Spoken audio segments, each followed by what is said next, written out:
राजा विक्रम किसी भी हाल में बेताल को छोड़ना नहीं चाहते थे, क्योंकि उन्होंने एक तपस्वी को वचन दिया था जिसे निभाना उनके लिए अत्यंत जरूरी था। वे तेजी से पीपल के पेड़ की ओर बढ़े और बेताल को दोबारा पकड़कर कंधे पर उठाया। इस बार रास्ते में बेताल ने एक और कथा सुनानी शुरू की।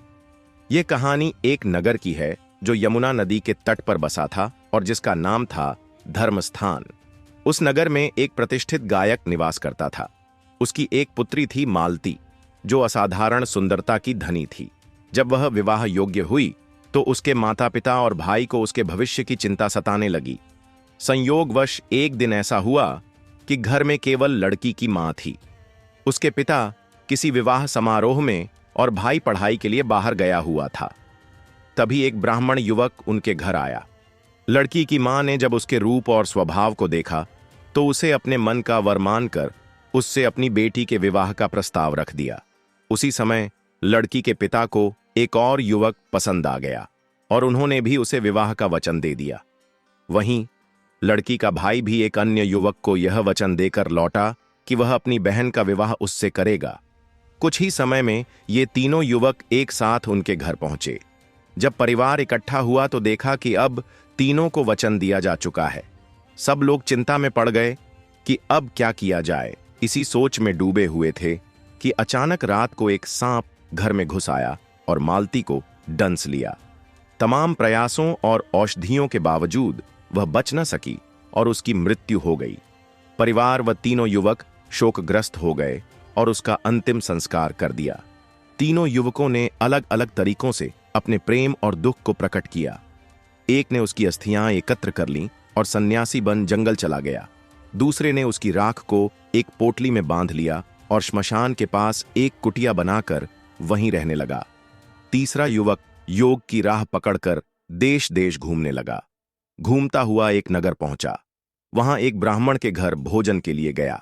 तभी उस घर की स्त्री का छोटा पुत्र उसके आंचल को पकड़कर बैठ गया। वह छुड़ाने लगी, पर वह छोड़ता न था।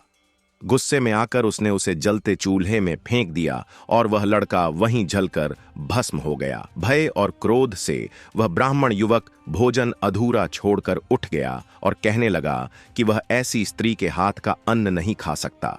तब उस स्त्री का पति भीतर गया और एक पोथी ले आया जिसमें संजीवनी विद्या लिखी थी। उसने एक मंत्र पढ़ा और भस्म हुआ। बच्चा फिर से जीवित हो गया।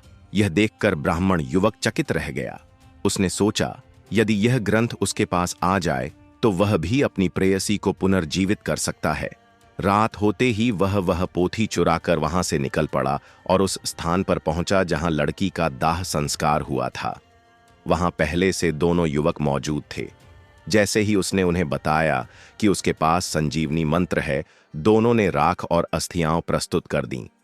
ब्राह्मण ने मंत्र पढ़ा और मालती जीवित हो उठी। अब तीनों युवक आपस में झगड़ने लगे कि मालती किसकी होनी चाहिए।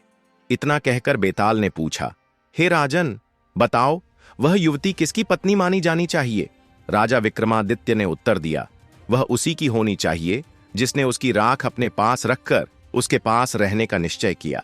जिसने अस्थियां रखीं वह उसके पिता समान हुआ और जिसने जीवन दान दिया वह भी एक प्रकार से उसका जन्मदाता माना जाएगा।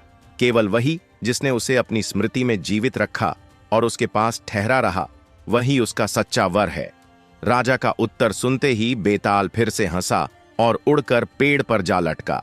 राजा को फिर लौटना पड़ा। अब बेताल सुनाएगा अगली कहानी। तब तक के लिए इस वीडियो को लाइक करें और चैनल को सब्सक्राइब करना न भूलें। धन्यवाद।